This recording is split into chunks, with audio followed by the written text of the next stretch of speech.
The Kidnapped Bride. A novel by Dr. A. Ahmed. This is an intriguing story which resonates with love, courage, resilience, and sacrifice.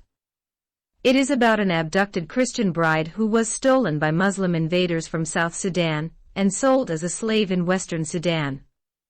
It has been written in English and translated into Arabic by the author Dr. Ahmed.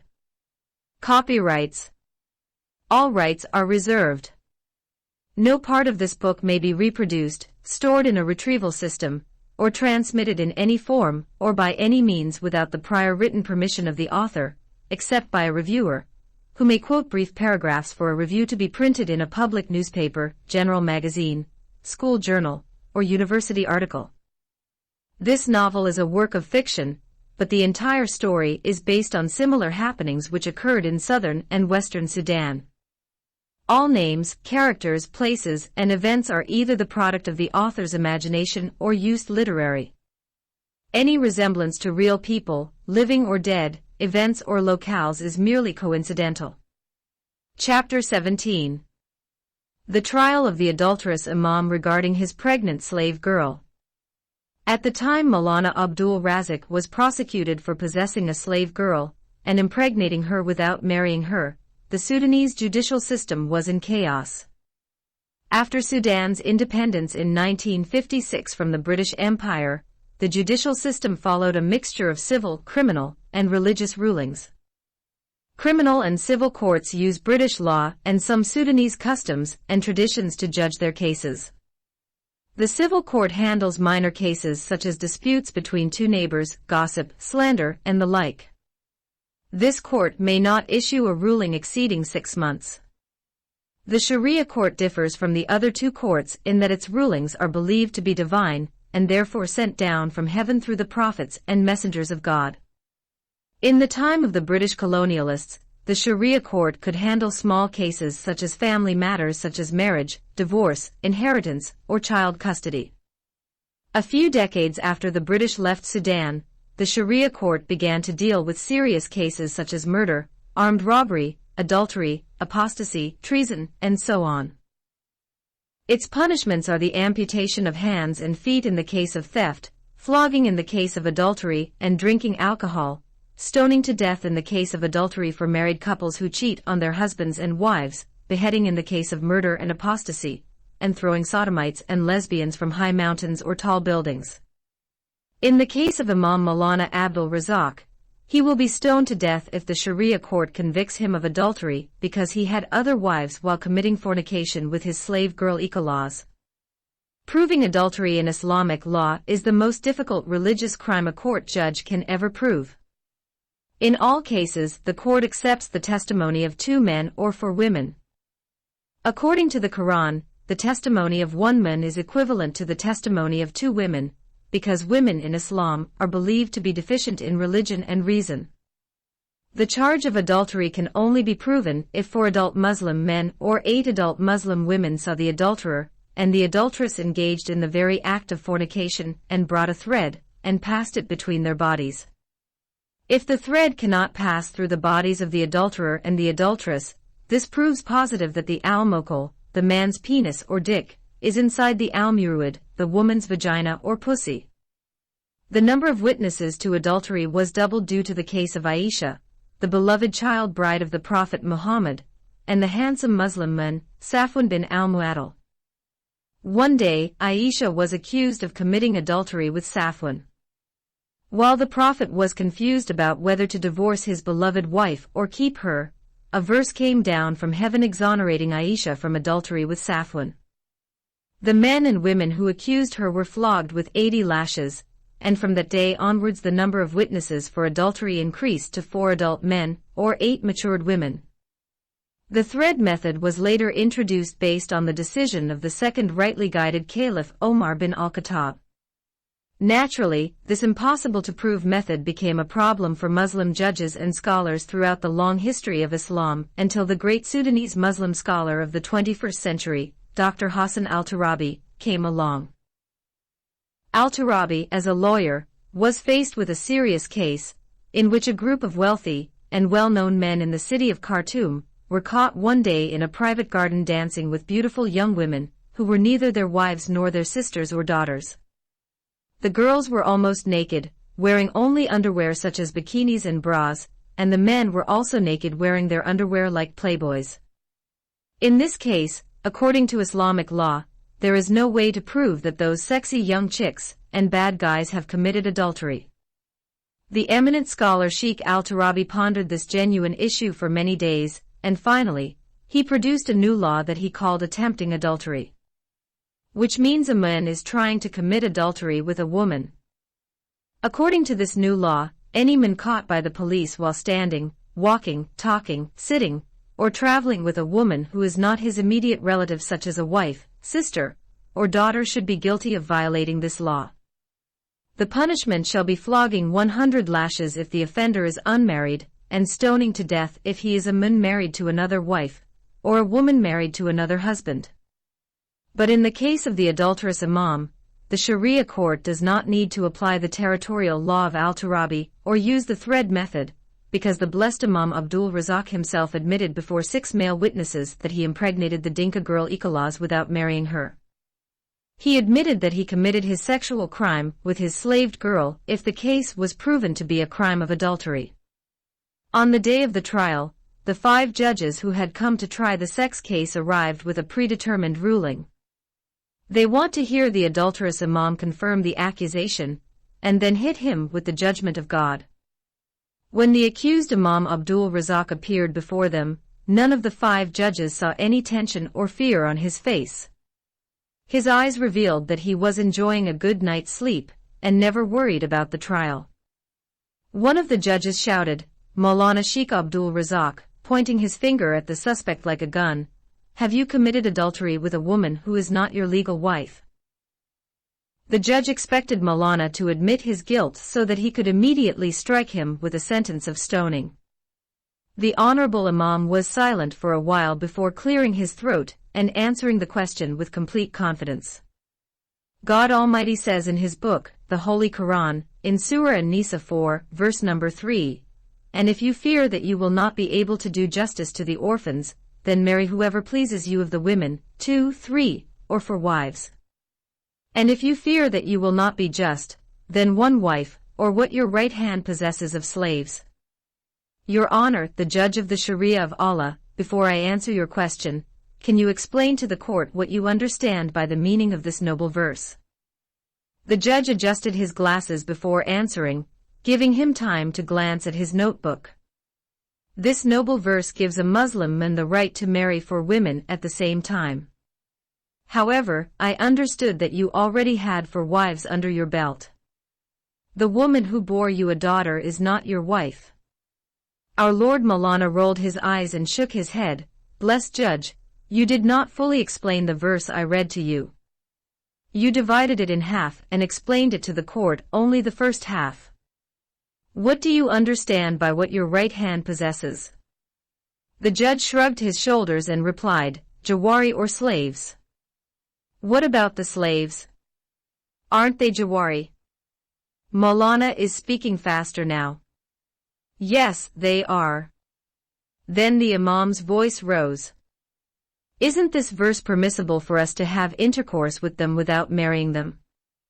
Before you answer my question, I would like to remind you that there is no verse in our Holy Quran or a hadith of our noble Prophet Muhammad, may God bless him and grant him peace, that abrogates the verse I referred to.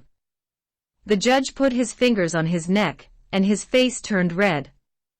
Yes, the verse gives a Muslim man the right to sleep with his slaves without a marriage contract, but there are no slaves or Jawari women today. I did not ask you to tell me more than the meaning of the verse. Maulana's face changes color and sweat is on his forehead. Now, other voices in the courtroom are complaining. Some of the men leaned their heads close together, alternately moving and shaking their heads while also discussing the conclusion. The judge frowned and continued. But do you go and arrest any beautiful woman on the street and sleep with her, and when the morality police arrest you, come here and tell the Sharia court that she is your slave or Jariya? Maulana ran his sleeve over his wet face. According to Islam, how can a Muslim man own a slave girl? If a Muslim army invades a non-Muslim country of infidels to spread the light of Islam and defeats their soldiers, they will have the right to own their women as right-hand possession or as slave girls. Judge sniffed. Any good Muslim knows this answer. The murmurs rose in the court, building to a dull roar. Another judge shouted impatiently, instead of wasting the time of the Sharia court, let Imam Abdul Razak prove to the judges that he led a Muslim army, fought the infidels, defeated them, captured their women as slaves, slept with one of them, impregnated her, and fathered a child by her. Did you get one of the Jawari to make her pregnant, and she gave birth to your child? Only then can we talk about slave girls. The second judge sat down and pursed his lips in justifiable indignation, and shouts of approval exploded in the warm courtroom. Maulana raised his hand in silence, secretly enjoying the drama of the moment.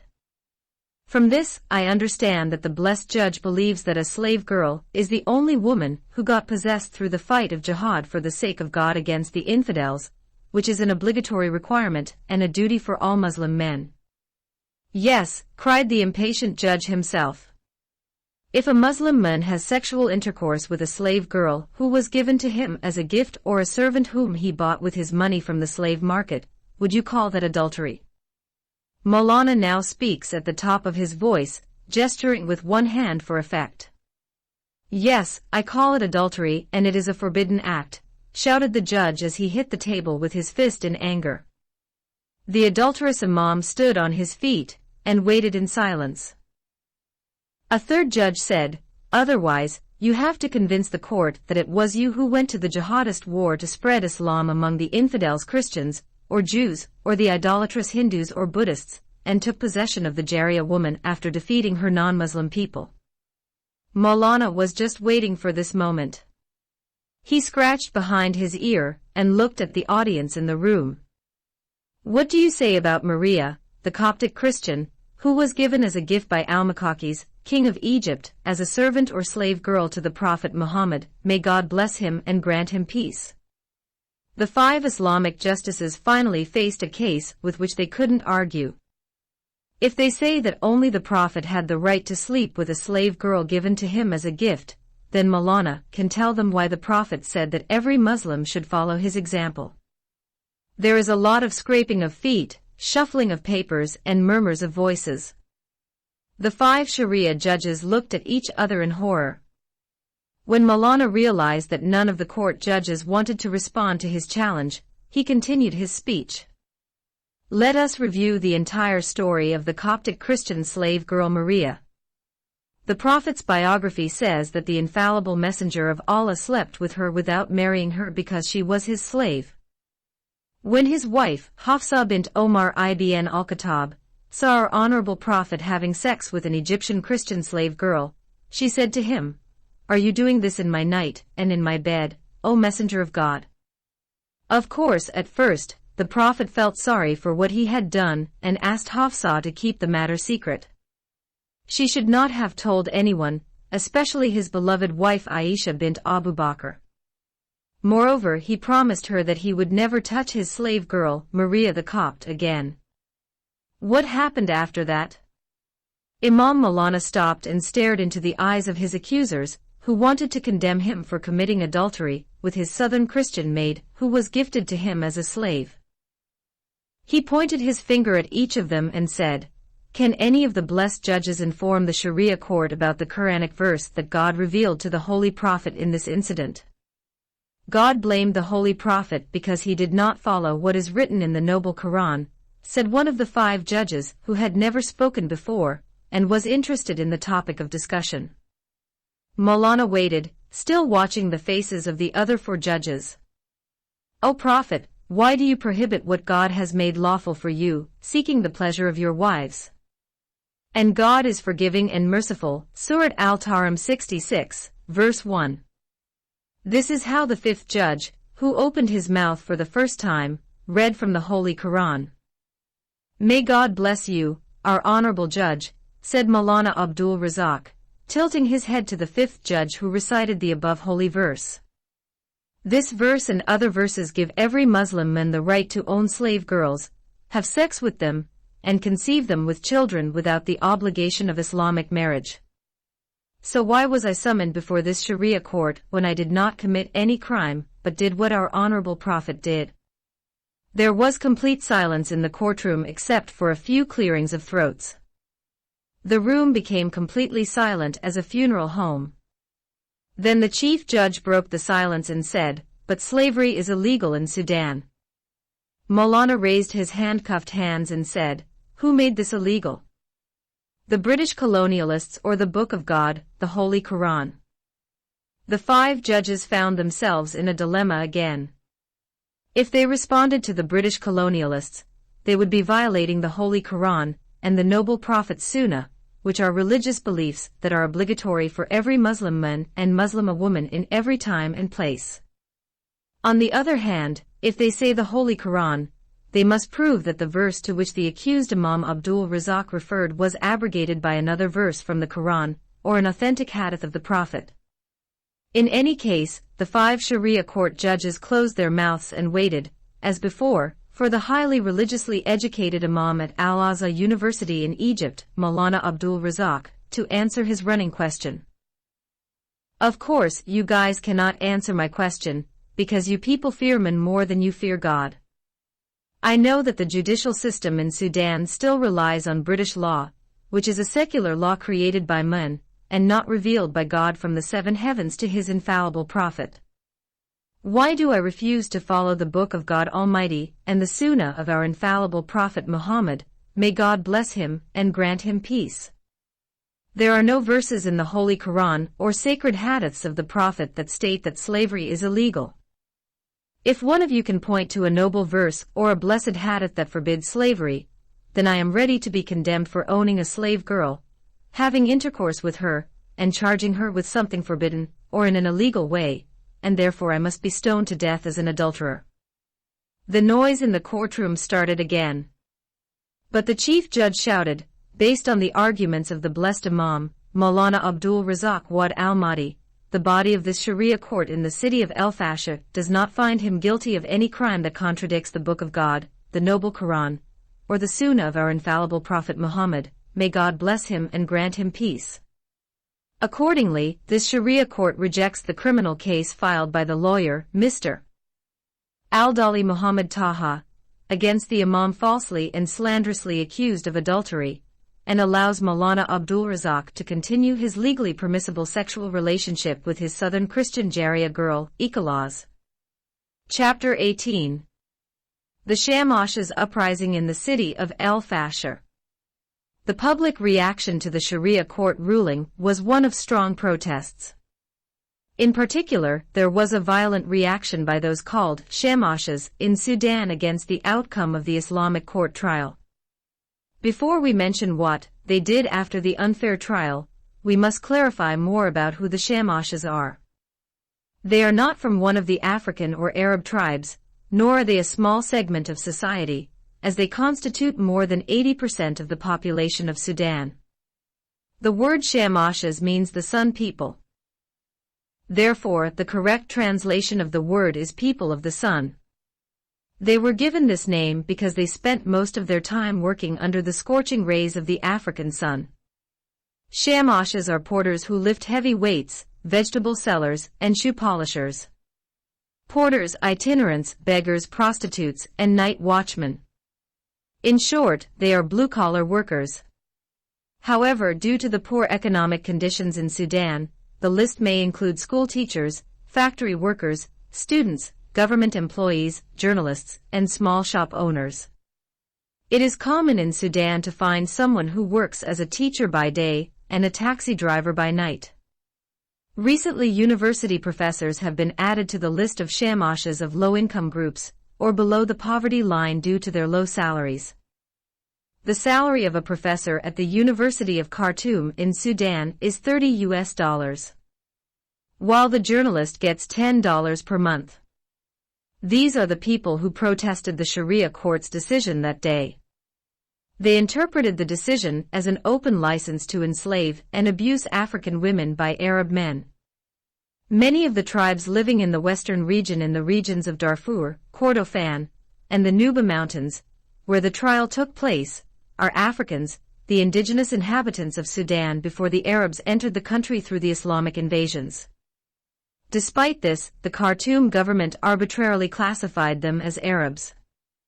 As for the remaining tribes, such as the Rizgat, Misriya, and Bagra, they are called the Jalaba, and they claim to be Arabs even though their features are African.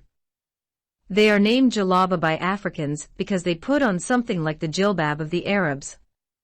Although slavery is abolished in Sudan, it disguises itself in different forms.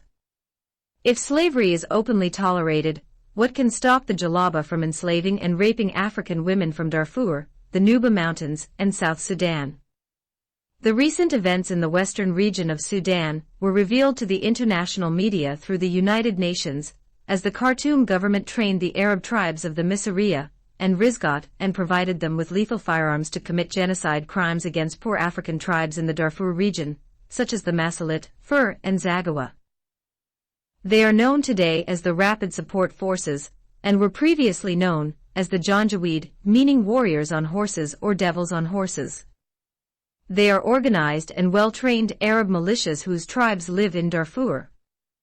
The Islamic government of Khartoum organized, trained, and provided the Janjaweed with weapons, horses, and camels for the purpose of Islamizing and Arabizing the African tribes. Today, many Janjaweed have been brought to Khartoum and other cities in northern, eastern, and central Sudan, and their name has been changed to the Rapid Support Forces. But changing the snake's shirt will not make it any longer dangerous and venomous.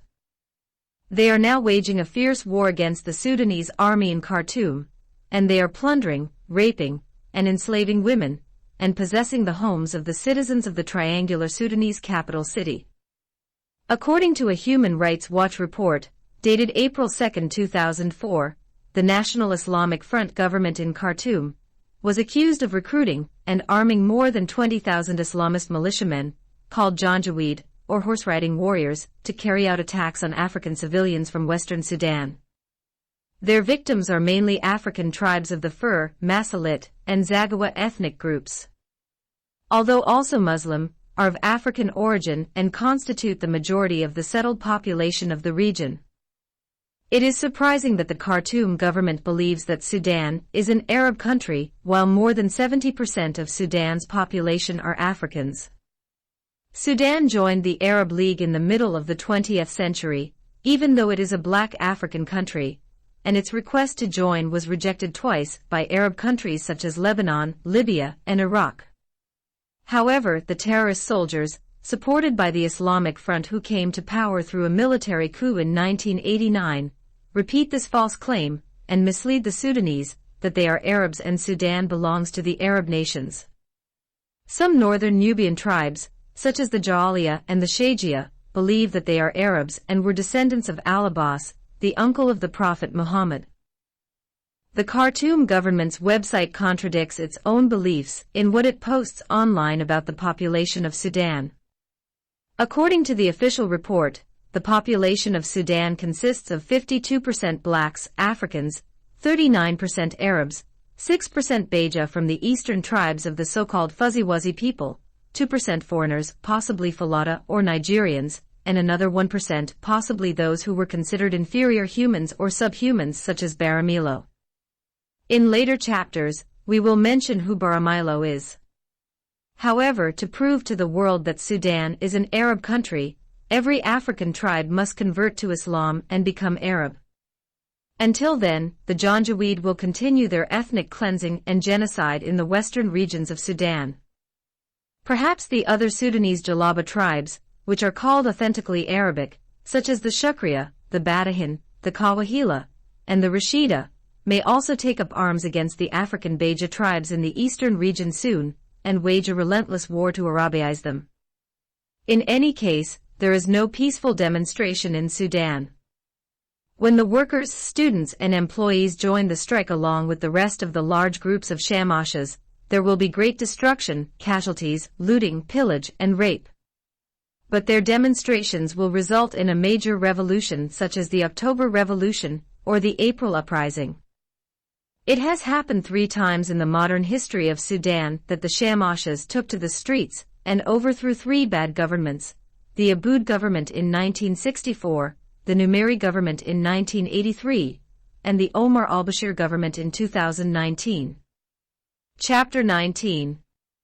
Encounter with the Highway Robbers.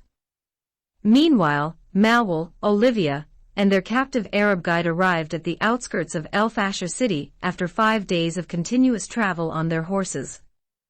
According to the restrained guide, the dangerous Hambadi Wad Mahira bint Aboud and his bandit men might attack them at any moment before they enter the city. The 2 friends decided to separate so that the armed Hambada would not attack them at the same time. Through the guide's words, they understood that Wad Mahira was a professional killer and a born criminal. They were therefore unlikely to defeat him in open combat in the semi-desert wilderness. They planned to ambush the dangerous Mun and his gang of bandits and force them to surrender.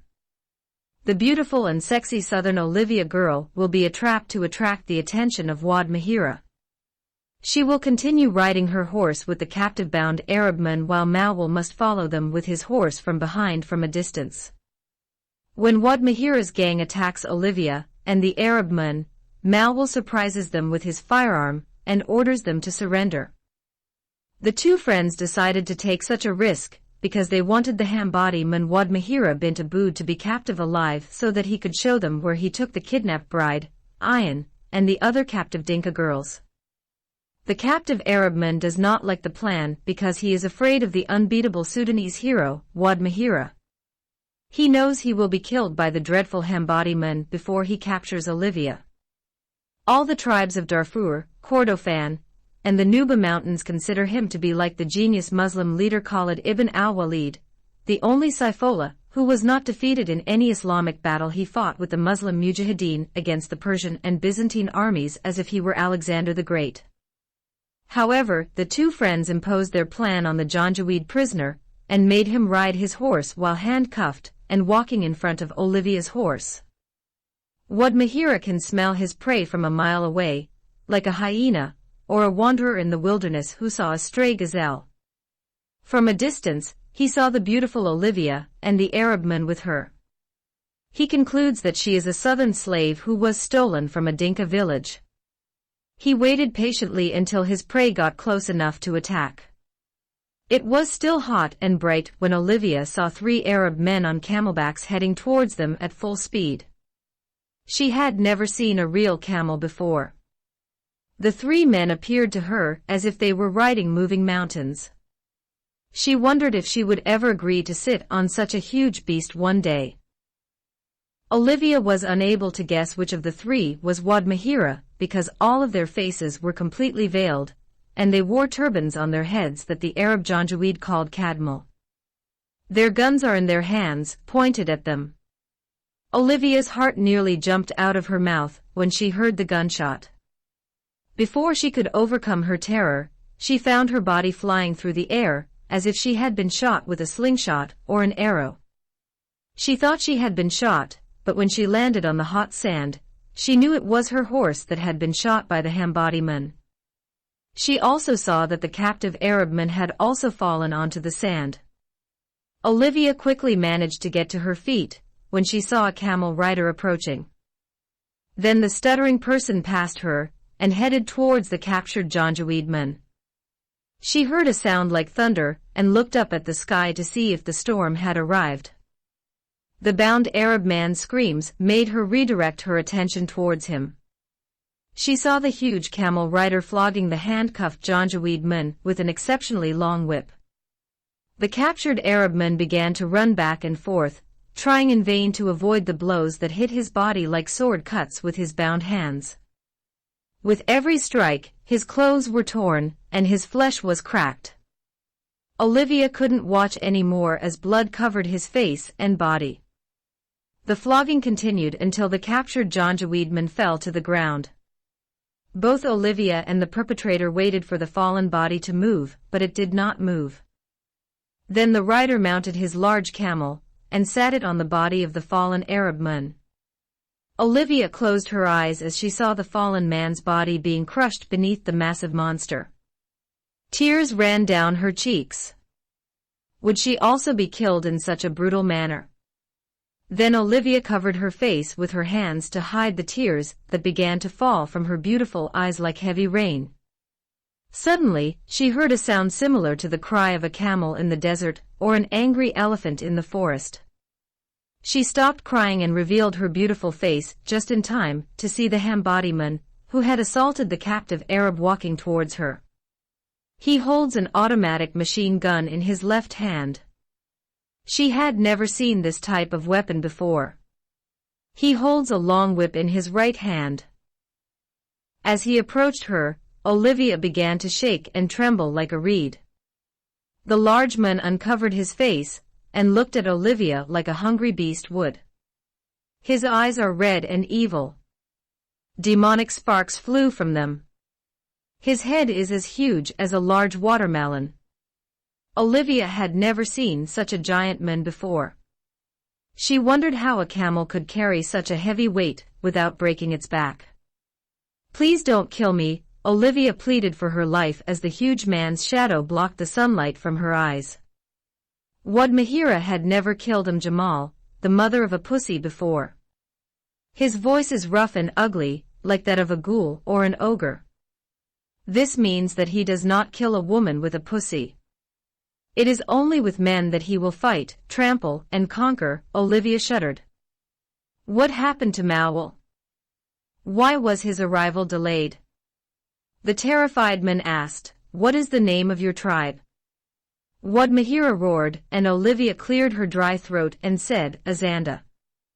The giant stared, a leering smile on his face. "The Azanda sure have pretty girls." As he uttered those lustful words, his hand reached out to her chest and grasped the golden cross that hung between her spear-like high breasts. In the wilderness, just as a dog assaults its doggy, now she knows that the monster man wants to rape her. At that critical moment, Olivia heard gunfire from deafening bullets. She took a deep breath while still crying and shouted, "This is my hero and my savior, Mawul." The Kidnapped Bride. Chapter 20. The Sudanese Slave Girl. Immediately, the Hambadi Wad Mahira dragged Olivia with him and fell flat on his face. His eyes, like those of a cornered cobra, scanned the area looking for escape. He saw that his men were hit by bullets, and they fell off the backs of their camels. From the angle of their fall, he was able to determine the direction from which the bullets were fired. He used his hands and feet to kick the sand. In a fraction of a minute, he created enough dust to hide himself and the captive Azanda girl from the shooter's eyes. Mawul hesitated to shoot at the dust for fear that he would kill his girlfriend instead of the dangerous highway robber. He expected Olivia to pull out her gun and force the Hambadi men to surrender. Then the dust settled. Still hidden, Mawul saw Wad Mahira riding his camel as fast as the wind. He also saw Olivia lying on the back of the huge animal. Mawul was unable to know whether his girlfriend was alive, unconscious, or dead, killed by Wad Mahira. The dangerous Hambadi uses her body as a human shield and an impenetrable barrier to protect himself from the shooter's bullets. He pulled her onto his lap, encircling her with his left hand, which was also holding the camel's rope. Wad Mahira rides his camel and drives it at amazing speed while sitting backward. His right hand shoots and at the same time holds the captive girl, Olivia. His hand holds his machine gun, which showers Mawul's hideout with many bullets. The American groom could not believe his eyes. There's nothing to do but avoid the hail of bullets. He was unable to leave his hiding place until the sound of the machine gun stopped. When Mawul finally crept out of hiding, the first idea that came to his mind was to mount a camel and chase the runaway camel. He saw Olivia's horses and the Arab prisoner dead in the sand. His mind rejected the idea when he realized that he had no idea how to make a camel kneel. He needed a ladder to climb onto the back of this dinosaur-like beast. He had to run back to his horse, which he had left half a kilometer away. By the time he got to his horse and began riding back to the battlefield, the escaped camel with his captive lover on its back had disappeared from sight. Knight Malwal went in different directions before surrendering. He jumped off his horse, fell to his knees, and began pulling his hair and beating his chest. On that day, he cried for his friend Olivia more than he cried for his lost bride, Ayan, at the international airport in the United States of America. In that isolated desert of poor Savannah, the beloved Malwal continued to cry over his kidnapped lover, Olivia, for an extraordinarily long time. He blamed himself for gambling away the precious soul of the beautiful Azanda girl. He also condemned himself for arriving at the place where Olivia faced the evil Arabs of the Hambata too late. Why did he agree to let her ride and walk in front of him? Why didn't he take the lead and ask her to follow behind? Why did he walk from the place where he left his horse to the place where the Hambata assaulted Olivia and the Arab captive? These questions and many others have been bothering Malwal's troubled conscience for a long time. He held himself responsible for what happened to Olivia. He did not know how deep his love for her was until he lost her. Over the course of the year they spent together in the forest, she became everything to him. Therefore he decided to dig the earth and return his companion, whether she was alive or dead, captive, at large, free, or enslaved. Malwal had no choice but to continue his journey alone to the city of El-Fasher. He rode his horse all night and half the next day before entering the city. It was the loneliest and saddest time of his entire life.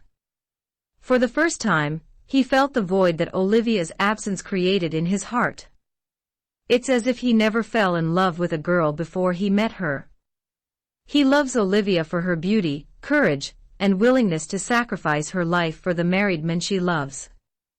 She never wavered in her love, even though she knew that the groom, Malwal, might have left her when he found his missing bride, Ayan.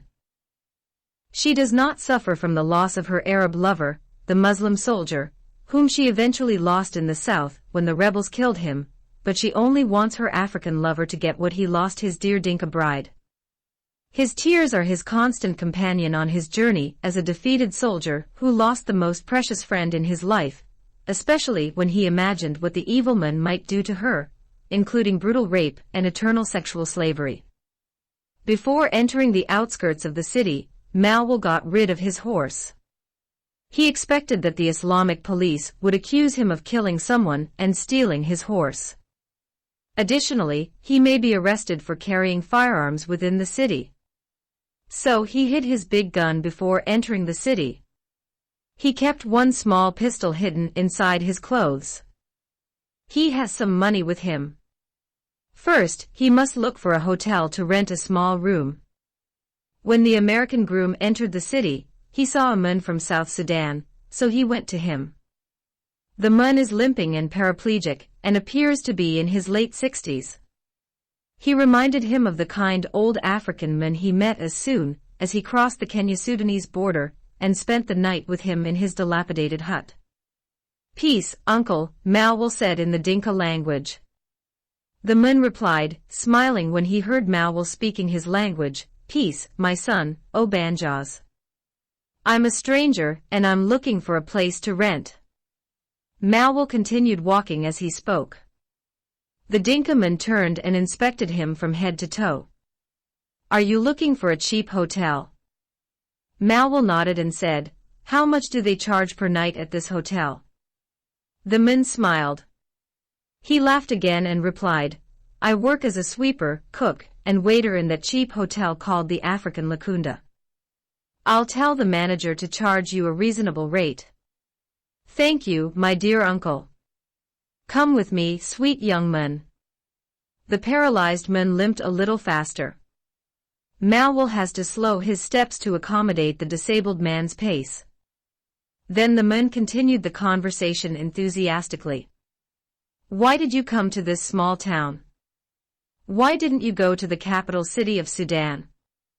Khartoum is a big city, and has many opportunities for young men like you." He waved his withered hand in the air like the staff of the prophet Moses, or the magic carpet of the wind of Aladdin that was about to fly by and land in the triangular capital city. If you don't want to work in Khartoum, you can find a young strong Dinka woman working for you. He laughed, leaned closer to Mawul, winked suggestively, and whispered, "You just have to do your sexual duty on the bed at night." The groom, Mawul, was upset by the crippled man's immoral advice.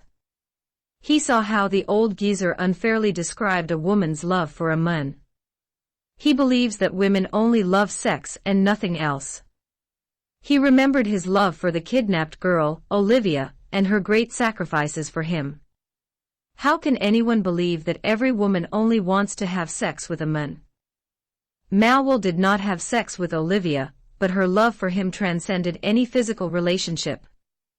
The beautiful and sexy Azanda girl asked nothing sexual from him except to stand by his side so that he could find his missing bride, one of the beautiful, captured Dinka women, Ayan. Mawul thought about telling the crippled man about his platonic friendship with Olivia but hesitated. The old man might not believe him if he told him that he had spent more than a year with a beautiful young Azanda girl, who was half-naked in the forest without having sex with her even once. Then the sad lover said, "I came to this city to search for my two sisters who were kidnapped by the Arab Janjaweed. One of them is called Ayan and the other is known as Olivia." The disabled old man stopped in his tracks and pulled Mawul towards him. He looked in all directions before whispering in the ear of his new Dinka friend. "Yes, the Arabs go to Bahr el Ghazal province every year and steal our Dinka girls and our livestock. They bring them to this place to sell livestock and force our girls to work in their homes and fields as slaves without paying them wages." Then the old man wrinkled his nose and spat on the ground in disgust. This evil practice of the Arab invaders will soon become outdated. What happened recently in this place has made good people like you and me turn this city upside down. Mawul raised his eyebrows, but when he opened his mouth to reply, the old man waved his hand impatiently and continued. "Yes, we destroyed half of this city because of the accident. Imagine, my good son, that the Khartoum government denies slavery in Sudan, and yet Maulana Abdul Razak al-Mahdi, the imam of the largest mosque in El Fasher city, raped one of our Dinka girls, impregnated her without marrying her, and fathered an illegitimate daughter by her. When they brought him to the Sharia court, he said that she was his Jaria." The old man stuck out his chest and lowered his voice, imitating the imam when he spoke in court. Mawul frowned in confusion. He asked calmly, "What is a Jaria?" The paralyzed man's eyes widened. He stared at Mawul with his mouth open. "Do you not understand the Arabic language?" He shook his head and made a clicking sound with his mouth. Before the Dinka boy spoke, the old man spoke and answered his question. Jaria means an unpaid sex slave with whom a man can have sex by inserting his penis into her vagina and fucking her, and then making her pregnant without marrying her. What did the court do to him? Mawul moved closer, trying to hear more clearly. The southern man crossed his arms before answering, "Nothing." Mawul couldn't believe his ears. He spoke with conviction. His voice was angry and a little louder than he intended. "That means the Islamic Sharia court allows slavery in this city." The old man raised his hand, stepped back, and shouted angrily. "Impossible. As long as there are good people like you and me, the Sudanese court, whether religious or secular, cannot allow slavery again in this free country." Mawul pointed to the crippled man and said, "This most likely means that good people like you and me forced the imam of the biggest mosque to release the Dinka slave girl who was pregnant with an illegitimate daughter." At this, the old man hung his head in sadness. "There," he replied in a soft voice. "Not yet. The pregnant Dinka girl who gave birth to a bint haram still serves in the imam's house as an unpaid slave." Then his face brightened and he continued, "Sooner or later, the criminal court will force the evil imam to release the enslaved Dinka girl so that she can become free. The mayor of this city is a good man like you and me. He promised the public that the adulterous imam would be referred to the El Fasher criminal court very soon. An idea occurred to Mowell. By the way, what is the name of that enslaved Dinka girl? The old man was silent for a moment, his brow furrowed in thought. Then suddenly he remembered her name and shouted, "Ecolaz." How old is she? The American boy had asked out of courtesy and nothing more. The old black eyes examined the face of the handsome young Mowell. Then he replied, "She is not less than your age, my son." How long has she been living in the imam's house as a slave girl? Mowell was more curious now.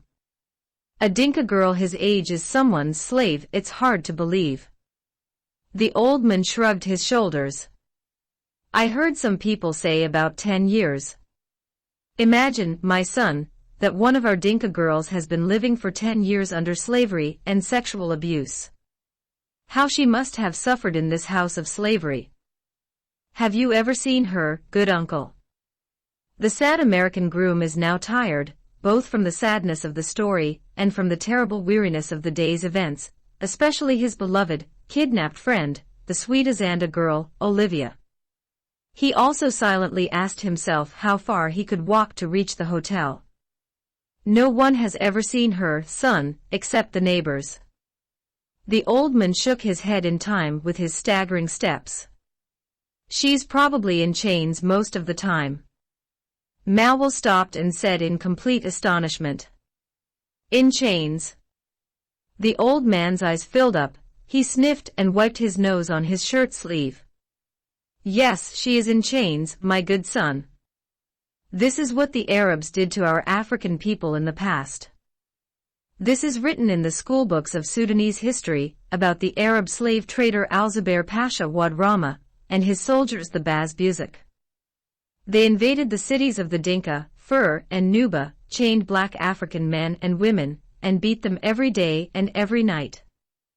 They raped women and castrated men.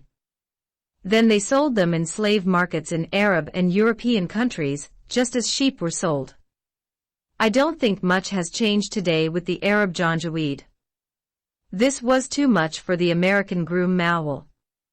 The last information brought tears to his eyes. He imagined his beloved friend, Olivia, and his lost bride, Ian, in chains. Tears blurred his vision so badly that he almost collided with the disabled old man a few moments later, when he stopped right in front of him. The old man patted Mowell on the shoulder in a comforting gesture. He pointed to a low door nearby and said, "Here we are, son. We arrived at the hotel known as the African Lacunda in El Fasher City.